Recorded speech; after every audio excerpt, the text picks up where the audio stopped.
story of the day I became an entrepreneur. 5 years ago, I came to the US for college to study mechanical engineering at Drexel. I did not know the word entrepreneurship. I did not know what is the meaning of entrepreneur or venture capitalists or investors until my sophomore year, where I took a class called Introduction to Entrepreneurship by one of my favorite professors, Dr. Stanley Ridgely. If I were to summarize that class in 2 sentences, it would go like this. Entrepreneurship is not a job. It is not when you start a startup. Entrepreneurship is a mindset. It's a way of life. It's a way of thinking.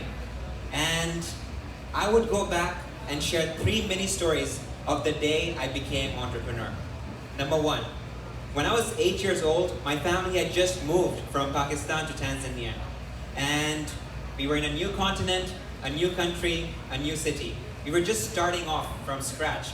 And I remember when we used to go grocery shopping every Sunday, we would walk kilometers because we did not have a car. And the supermarket was outside the city.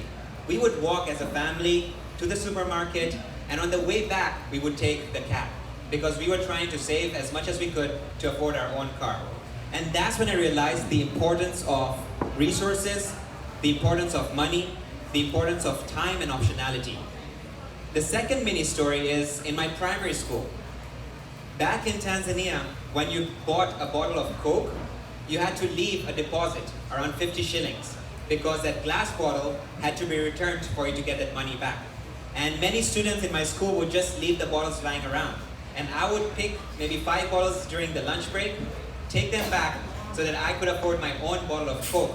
And that's when I realized that if you really want something, there's so many ways of getting that. If you don't have money in your pocket to support your own startup, there are resources out there that you can hustle to get your own stuff.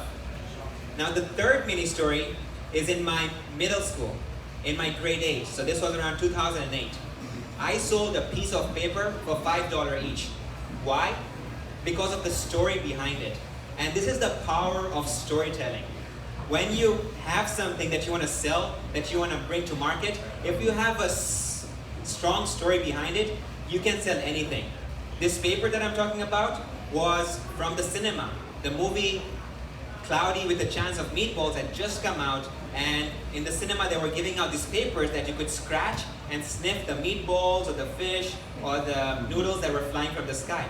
And this was a new thing, especially in Tanzania.